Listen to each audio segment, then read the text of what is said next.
Okay, so now we're getting to part two of this section on local government. And so in the section one or part one, we covered the types of cities, how they're incorporated. We talked about the governance structures, the forms of government, if you want to call it that. And so now the question is, well, okay, what is it exactly that cities do, or what should they do, and are they doing a good job or not? So that's this part of the lecture. So basically, we're going to be talking about elections within the city. We've talked about elections and campaign and elections at the state level. Now we're going to be talking about the districts within the city level and how people are elected, within a city that are going to be serving your particular district. We're going to spend some time talking about the different areas of economic development and what the state looks like within this thing called economic development, economic growth, because one of the city's major functions, well, they have two major functions. One is to provide services, and then the other one is to get the city to grow and to bring businesses in. So we're going to be focusing somewhat on that. I'm going to be doing a short section on the counties and the role that the counties play within this area called the local government or the municipal government, because the counties are the larger political jurisdiction and a city resides within a county. So it's always the county that has more say. That's that of what is going on within a city, and we have to abide by the county judges' rules, regulations, ordinances, directives, executive orders. So we'll be talking about some of those things as well.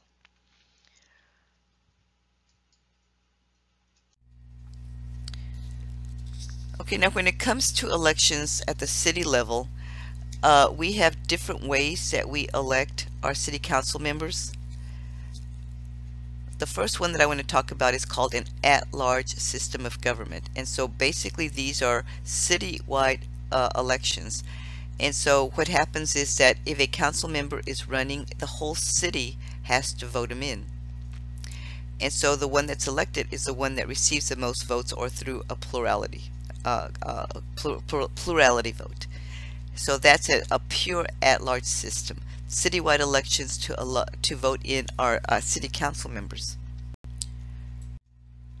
Then, or you can have single member districts where you say there is a certain part of the city and this particular member is going to represent this particular area of the city.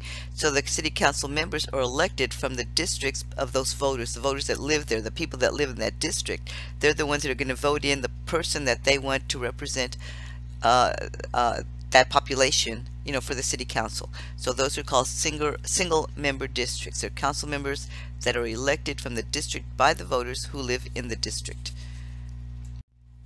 And usually what happens is that it's a mixed system. Some of the members are at-large members, but the majority of the members do come from single member districts. The mayor is almost always, but I would say probably like 99% of the time they're elected at large. They're elected by the whole city. Okay, and then when it comes to ethnic minorities, people that are running, and want to be represented on the city council, for their ethnic minority, they have a better chance of being elected if they're coming from a single member district, much more so than an at-large election. Now in this particular area, Corpus Christi, we don't really have too much of a problem with that because our demographic tends to be heavily Hispanic, like 60% Hispanic. So the council probably has, a good mix of all ethnicities, except of course the blacks. We don't have any black representatives. Okay, so when it comes to, I'm going to be talking about a couple of different issues, but I really want to talk about economic development, because economic development is such a large part of what the city does. Okay, before I get to that, let's talk about what the city does. Now I'm going to be showing you another chart, and these charts are in the book, and basically the biggest chunk of what the city does is about the fire protection, its police protection. A big chunk of the city's budget goes towards that. And the city also will provide other services like parks and recreations. They will provide the library services. They will provide senior citizen centers, those types of things. Garbage collection, did I mention that one? All right, so they will do several things. And so for the city to be able to get money, their revenue sources, they have to be able to grow the city. So that's why I'm going to be covering the economic development. And you grow the city in many different ways. You can grow the city through different types of revenue sources, but attracting businesses to your city is one of the primary functions for city government. Okay, so in 1989, we had this one law, the Development Corporation Act, that said, you know what, in order for cities to be able to attract businesses to their cities, they can pass a percentage of 1%. It's 1/8 of 1 cent. And they do that so they can put it in a pot and say, okay, we have this money to try to lure businesses to this area, so they can set up shop here. And so there's a reason that that's going to happen. Anyway, so the voters needed to approve it, and they did. Okay, so this reason is basically called economic growth. So we're going to talk about that. You know, usually economic growth is measured in terms of gross national product, or GNP, which is per capita income. And so then the issue becomes is how well is your city doing? Well, I don't know if you know this or not, but our city is considered to be an economically distressed area. The per capita is actually pretty, you know, it's above the poverty level, but it's not that high. But none of Texas is that high, but our city does not do that well. Austin is the one that does the best. Austin, Dallas, Houston, they're the ones that have the highest economic growth. And so this is the way the economic development works. If they can get a business to come set up shop here, or they invest in an existing business, it's going to grow through an investment multiplier. So for every dollar that's invested in a new business or an existing business, the economy will grow by $3. That's the multiplier. So that's why it's a good deal for the city's economy to try to attract businesses to any city in particular. So in order to attract new businesses, there's certain things that they can do. The city can offer what are called tax abatements. And so the tax abatements are basically saying, if you come set up shop here, we will go ahead and defer your property taxes for like maybe 10 years, and it depends on what kind of deal they can cut. But in return for that, you know, you need to hire people. You know, you need to hire people within this particular area. And so then the question becomes, all right, well, what kind of businesses are they actually attracting to this area? If it's going to be more retail or more tourism, those particular industries do not have very high-paying jobs. So that kind of becomes an issue. And so when they're attracting new businesses, the other thing that these businesses want to know is, all right, what kind of quality of life do you have there in your particular area? And so they will look at different variables, and they will look at like the education system, they will look at the healthcare that's available, they will look at different types of like leisure types of activities that you can do. So, you know, when it comes to quality of life, there might be something like 20 different variables that they will look at, saying, if we go set up shop there, what's in it for us? You know, is this a good place to be? So the better that your area is, the better that your city is, the more cultural amenities that it has, the more recreational amenities that it has, the better your school systems are, the better chance you have of landing a good business here. Okay, so they're saying, okay, we're going to be hiring X amount of people, and here in the Corpus Christi area, we tend to attract like businesses because our petroleum industry is so strong. The ones that actually set up shop, and they actually pay pretty well, are related to this petroleum and natural gas industry, and we're by the port, so they want somebody, or we are a port, I should say. They want a place that's going to be close to a port that they can go ahead and export via that route. All right, so businesses set up shop here, and they hire people, and so when people are working, they tend to spend more money, or they tend to spend money, let me put it that way. And so that's called consumption, and there's a consumption multiplier. And right now the consumption multiplier, I think the last figure that I saw was like 1.9. So for every $1.90 that's spent, the economy will grow. No, for every dollar that's spent, I'm sorry, for every dollar that's spent, the economy will grow by 1.9%. So anyway, so the primary revenue source for the city well, I shouldn't say the primary, but a large revenue source for the city is the sales tax. And so as people are buying money or buying things, they have to pay sales tax. Like for example, here in Corpus Christi, our sales tax is 8.25. Of that 8.25, 6.25 goes to the state because that's a chunk of where the state gets its revenue. And the rest stays in the city. And it's because we in the city have said, yes, you can take 1/8 of 1 cent out for this, 1/8 of 1 cent out for that. And so those 1/8 of 1 cent goes to accumulate for this little pot of money called economic development.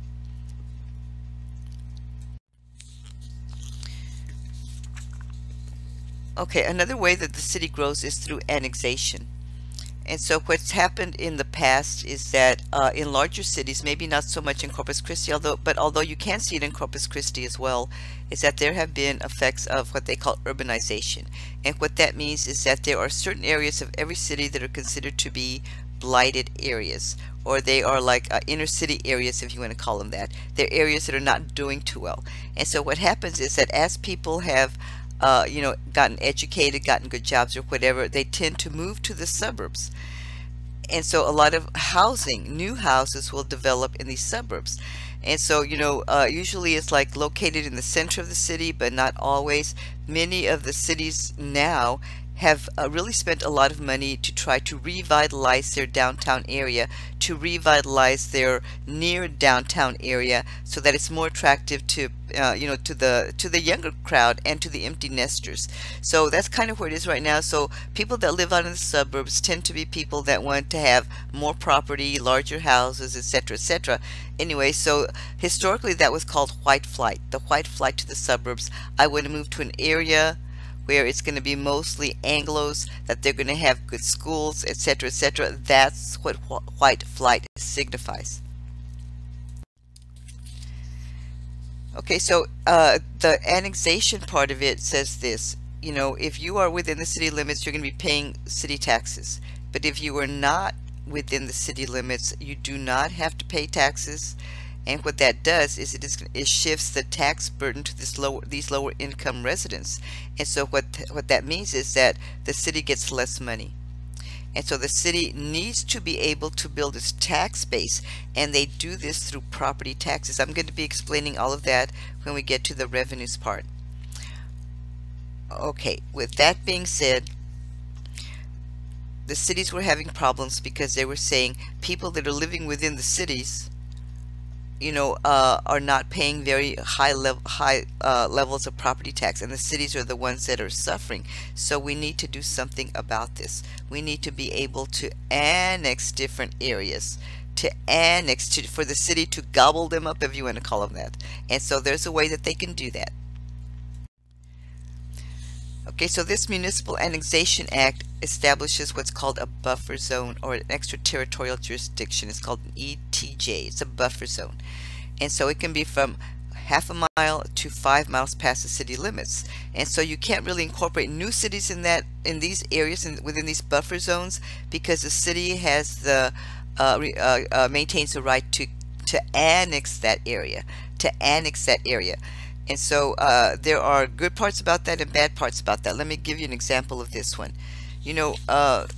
Recently what happened is that there was a company that wanted to set up a wind farm kind of like on the south side, going more towards Kingville, in that Chapman Ranch Road area.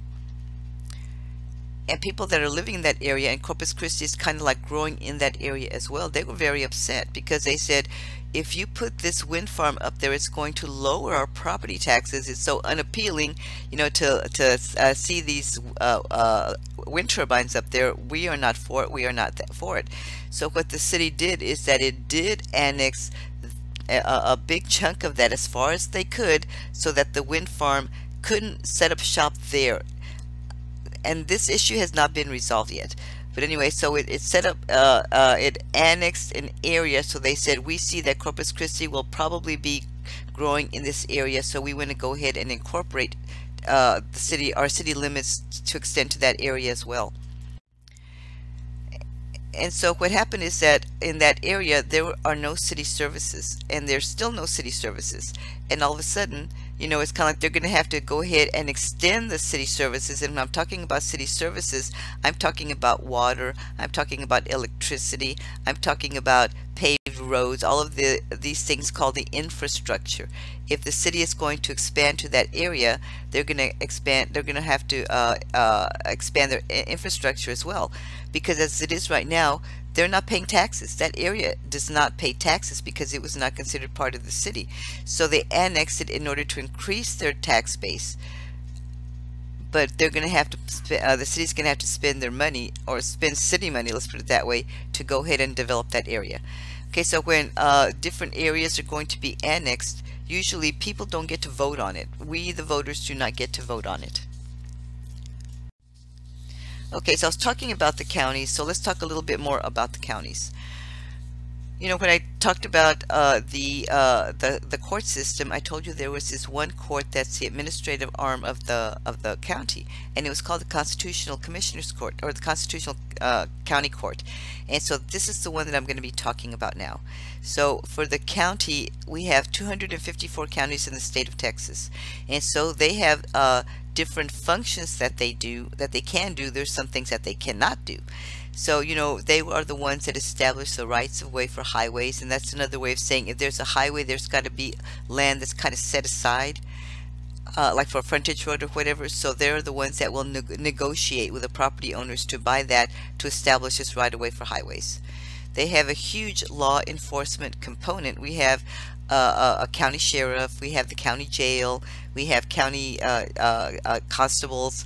They will also do the court stuff, the county courthouse. The county will register the births, deaths, and marriages for the state of Texas. You know, so they will keep these types of vital statistics, and they keep them depending on where you are, the county that you were born. They will keep them on behalf of the state of Texas. As I said, they have the county courthouse, and within the county courthouse, they have the commissioner's court. They have the county courts at law, and they also have these state district courts. All of those are within the county themselves. They are the ones that do the motor vehicle registrations, and they do them on behalf of the state. And that's another way of saying is, you know, if you have to go get your car registered, you can go to HEB. But when you register your car, it's not registered for Nueces County. It's registered for the state of Texas, and it's the counties that do this. If you buy a house, it is the county's responsibility to record all the titles and all the deeds for that piece of property. And so, so what they do is that there is like several different offices within the county that will register these things. And so there we have like the tax appraisal district, we have the tax assessor collector, we have many different offices within the county that just deal with the real estate part of it. Now the county will also collect taxes on behalf of the state, or collect fees on behalf of the state as well. So the way that they are structured, their governance structure, is the commissioner's court that I have been talking about. So this, as I said before, this is a governing body for the county, for every county, and it includes a county judge and 4 commissioners. A county judge and 4 commissioners. And all of these are elected. They are elected from single member districts. And because it is the county, those districts are actually pretty large. They run based on party label, and they are elected for 4-year terms. And you probably would not know these county commissioners for very much, but they are the ones that do the county roads and the bridges within their district. They're the ones that come up with the money. And if you have, you know, really crummy roads or whatever, well, then you need to contact your county commissioner. They will also approve the budget for county operations. You know, we have like every time that there's going to be or every year I should say, annually, there are different governing structures that say we need X amount of money to be able to run the city, the county, or whatever.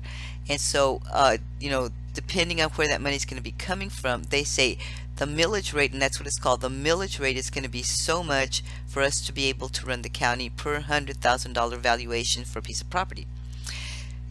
So they're the ones that say this is how much we need to run the county. This is going to be our budget. this is how much we're going to set in terms of tax rates in order to run the county. So they are one of the entities that say some of our property taxes are going to go to the county to be able to run the county. They will also pass different types of ordinances. And so some of the ordinances maybe that you may be familiar with is like the 4th of July, whether or not you can actually do the fireworks out in the county. And if they say, no, we're going through a drought, all of the land is too dry, we're afraid it's going to be a fire hazard, so there's not going to be any fireworks out in the county area. So that's one example of an ordinance that that the county can pass. Okay, so some of the issues with this governance structure that we have for the county, this commissioners court and the 4 commissioners, is that there's a lot of rigidity, and that's another way of saying that these Vernon statutes, they standardize the laws for all of the counties, all 254 counties in the state of Texas. So it doesn't leave a lot of flexibility or discretion for serving the people for any particular county. You know, it may work okay in a smaller county like Nueces County, but think about like a large area like the Houston area, which is basically 4 counties. I mean, it's not only Harris County, you know, it's all many other counties. And what Houston has done is that they've actually consolidated a lot of their services, their city county services, because Houston takes up all of Harris County and then some. So it's huge. So they have to have a lot of like they're called interlocal agreements with different counties that make up this Houston area in order to be able to run that particular government in that area.